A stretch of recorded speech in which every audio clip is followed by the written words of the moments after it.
Okay, let's unpack this. Today, we're diving deep into the buzzing, sometimes bewildering world of the upcoming Harry Potter HBO reboot. Right. You sent us a whole stack of sources, articles, videos, commentary, all centered around the casting choices and the really intense reactions they've sparked online. And our mission here in this deep dive is basically to sift through all that material. We want to pull out the key insights. Yeah. What's being said, what are the concerns people are raising, and the different perspectives around this whole production. We'll focus, I think, particularly on some of the, let's say, controversial casting depictions and the fallout. Because these sources, they really paint a complex picture. Strong opinions all around. Exactly. We've got sources talking about rumors, some confirmation, some surprising backlash, even actors speaking out about where they stand. It's quite a bit to get through. It is. But we'll pull out the most important nuggets for you. So maybe start with Snape. What's fascinating here is how quickly things can just escalate. From a rumor, maybe reported by fan accounts. Even verified ones, some sources say. Right, even those. To just widespread discussion. There's been a lot of talk recently, for instance, that Papa Essiedu, the actor who's reportedly been cast as Severus Snape, well, the rumor is he might be leaving the show. Yeah. Or getting replaced. And the sources really stress this. And we should, too. It is absolutely crucial to remember this is still just a rumor. Well, okay? definitely. Not officially confirmed anywhere in the material you sent. But the sources do point out a kind of interesting irony. Yeah. Papa Essiedu's casting as Snape. That was itself initially reported as just a rumor, right? By some of the very same sites before it, turned out to be true. Indeed. And that casting, that's precisely where the core of the controversy really lies, according to these sources we looked at. The decision to cast a Black actor as Snape? Yeah. It sparked, significant debate among critics. The sources, they go into detail about Snape's description in the books. Described as anything but a Black person. A greasy, oily, pasty, gothy character. Look, I remember those descriptions. With black hair, a hooked nose, and sallow skin. So critics, as quoted in the sources, they argue the actor, beyond skin color, doesn't physically resemble this description. So it's not just about his physical appearance compared to the book description then. What else did the sources highlight as the concerns? Right, exactly. It goes deeper than just looks, at least according to the critics quoted here. They raise what some sources are calling problematic potential or even racial undercurrents, and they base this on key story points within the actual Harry Potter narrative. Okay. So Snape's history, it involved those really complex dynamics of pure bloods and mudbloods, right? And he's even described in some of these sources as being basically a racist, or at least playing one within the story's context. So critics argue that casting a Black actor adds, according to them, a complicated and uncomfortable layer to this, especially when you consider real-world historical racial dynamics. And one scene in particular kept coming up in the sources, didn't it? That flashback. Oh, yeah. Where Harry Potter's dad torments Snape, hangs him upside down from a tree? Yes, that scene comes up multiple times. Sources quote critics who specifically argue that depicting Harry's father hanging a Black actor from a tree would be, their words, a lot more awkward or really effing weird. Wow. And according to how these critics frame it, it could potentially make Harry's dad seem basically a grand wizard or a freaking racist. They use those strong terms to really emphasize their view on the, extremely negative optics they think such a scene might have. Which I guess raises a big question about the show's stated goals, right? HBO promised very publicly that the show would be a faithful adaptation and as accurate to the book as possible. Did the sources talk about how this casting choice fits or doesn't fit with that promise? They absolutely do. Critics argue, and this is reported widely in the sources, that this specific casting choice immediately contradicts that promise, particularly because Snape is described so vividly in the books, and he's considered by some sources as, quote, the one character you really, really can't replace like that without, fundamentally altering the visual that's established in the text. And for many fans, the one established by the movies, too. And what's interesting, you mentioned this earlier, is the sources note this criticism didn't just come from, let's say, predictable corners. Correct. Yeah, the sources really highlight that. Criticism came from various groups, not just those maybe typically labeled as being against diverse casting. They specifically mentioned people on the left finding this particular choice incredibly problematic. Why? Because of those narrative implications we just discussed. The complexities introduced by casting a Black actor in the role of a character who, in the text, is heavily involved in this discriminatory, purity-obsessed ideology and who participates in that specific, very controversial flashback scene.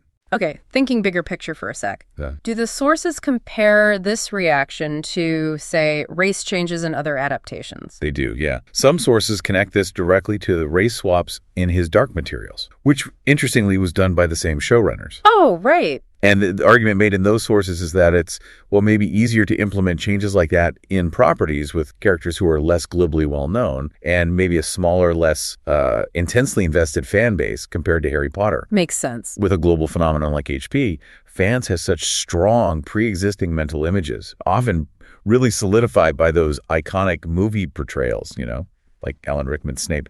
It just makes any deviation a much bigger flashpoint. So, okay, bringing it back to that initial unconfirmed rumor, the idea that Papa Essiedu might be leaving, and it's a big if that rumor were true, what reasons do the sources speculate could be behind a potential departure? Right. And again, we have to keep reiterating this is all speculation based on the sources we looked at. But if the rumor had substance, there are a few potential reasons discussed. One possibility speculated is maybe it's HBO's decision.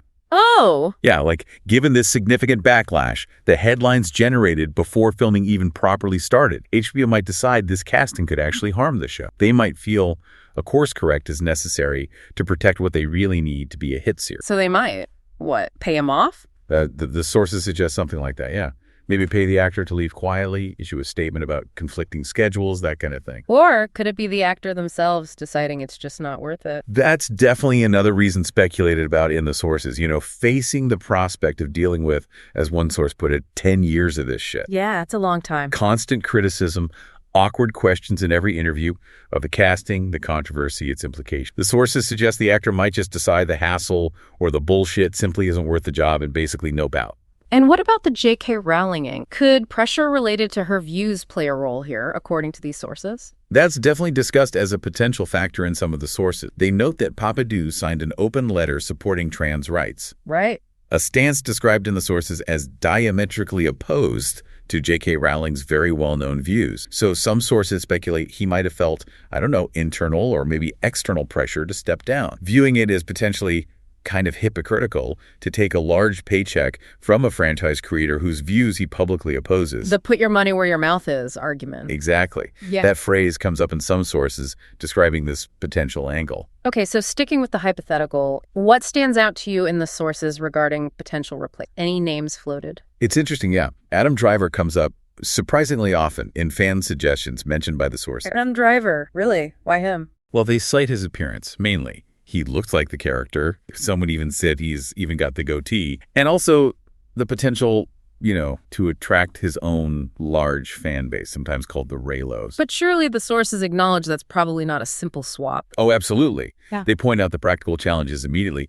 Driver is a major film star, right? Yeah. A 10-year TV commitment might easily be seen as a step down career-wise. And the optics. And the optics, exactly. Perhaps more significantly, the optics of replacing a minority actor could cause its own, completely new wave of backlash, unless Papa Essiedu's departure was very clearly framed as his own voluntary choice, which, as we discussed, might be tricky to manage publicly. Let's dig a little deeper into Papa Essiedu's stance and Rowling's reaction, as reported in the sources do confirm he did sign that open letter supporting trans rights in the Yes, they do. The sources state the letter was a reaction to a Supreme Court ruling over there, defining gender by biological sex. And the letter specifically called for action within the film and TV industry itself. And some sources offered a, shall we say, interpretation of why he might have done that, didn't they? Beyond just genuine belief. They did, yes. Some sources interpret this public stance as potentially serving as a kind of shield for the actor. Yeah. Protection against cancellation or criticism related to his casting,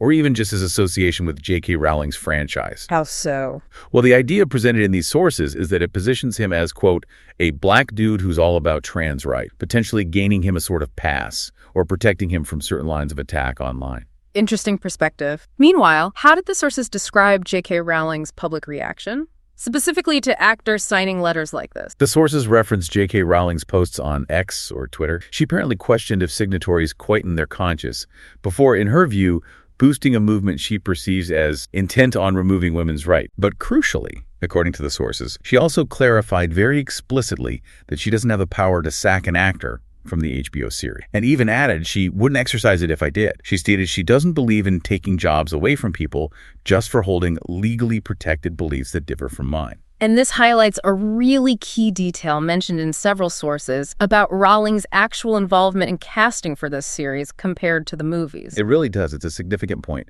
The sources note that Rowling was apparently highly involved in casting decisions for the movies. Yeah.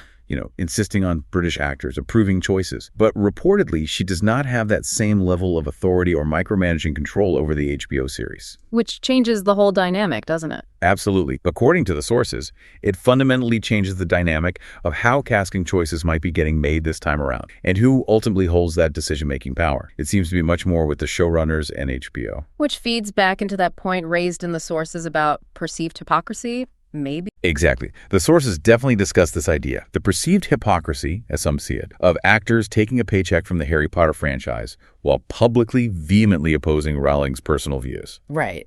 It gets compared in the sources to the idea that, say, selectively boycotting merchandise or theme park doesn't fully address the core concern for some critics, because Rowling still benefits financially regardless. So the sources frame this question: should actors who strongly disagree turn down these roles in solidarity? And they reference similar demands made of other actors in different situations. Okay, so moving beyond the Snape situation for a moment, did the sources discuss any other casting choices that generated significant attention or controversy? Yes, absolutely.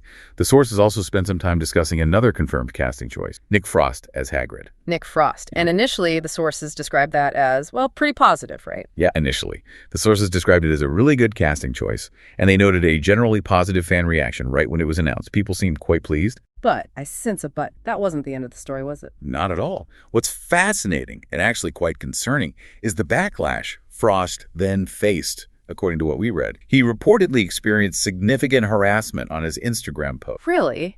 On his Hagrid announcement? Not just that. Even on posts completely unrelated to Harry Potter. One source mentioned a post about How to Train Your Dragon getting spammed with people calling him a bigot simply for agreeing to work on a project associated with J.K. Rowling. Wow. And the sources mentioned he had to take steps because of this, right? He had to react somehow. Yes. Sources reported that Frost apparently had to disable comments entirely on his original Hagrid announcement post on Instagram. And specifically, they note this was due to criticism coming from trans rights support, who opposed his decision to work on any Rowling-related project. So how did Frost respond to all this pressure in interviews? According to the sources, did he address? He did.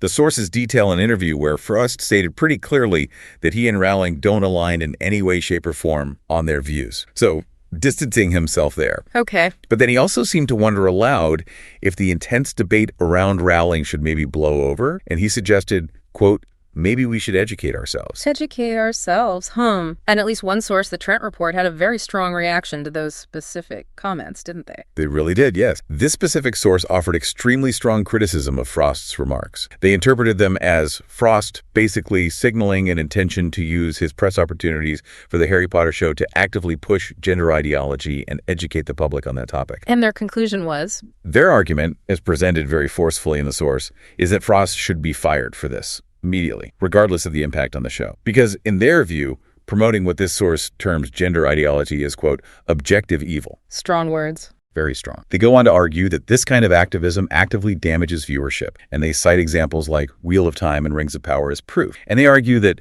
discourse promoting these ideas should effectively be, well, purged or censored from public life. It certainly seems like navigating these questions requires quite a bit of diplomacy from the actors involved. Yeah. Did the sources offer any contrast in how different actors are handling this pressure? Yes, they do, actually. Some sources contrast Frost's approach, particularly the educate ourselves comment, with how Tom Felton, who played the original Malfoy, handles things. How so? Felton is seen by some, according to these sources, as handling questions about Rowling much more diplomatically.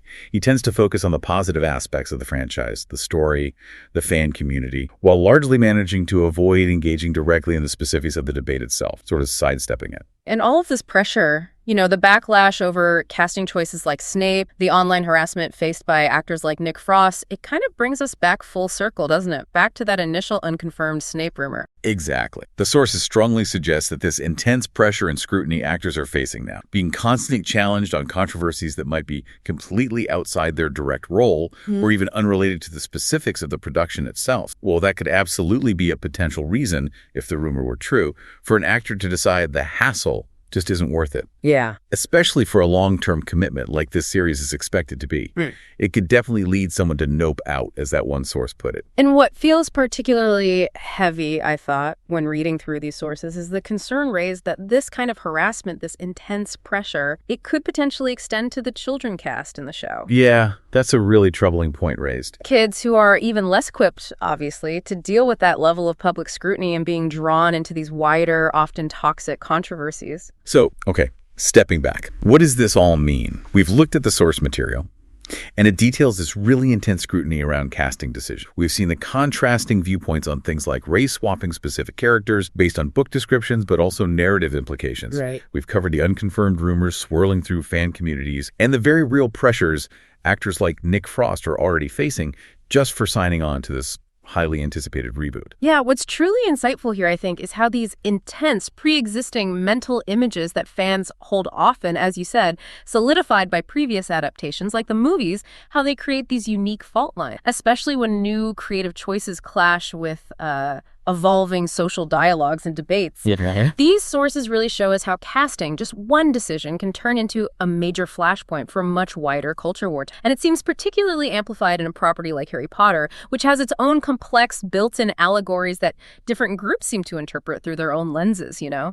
That's a great point. And these sources really highlight just how difficult it is to navigate a beloved, iconic franchise like Harry Potter in the current climate. Yeah. These artistic choices, they seem almost inseparable now from these intense external debates. Yeah. You've got the studio needing a massive hit. You've got the fans with incredibly passionate, sometimes conflicting demands that are rooted really deeply in the source material. Yeah. And then you have the actors sort of caught in the middle of controversies that often didn't even originate with the production itself. They're just associated by proxy. Indeed. It really leaves you wondering, as this reboot moves forward, how will these very real pressures continue to shape not just the casting, but potentially the creative decisions down the line, the writing, the direction, and maybe the overall reception of the show itself?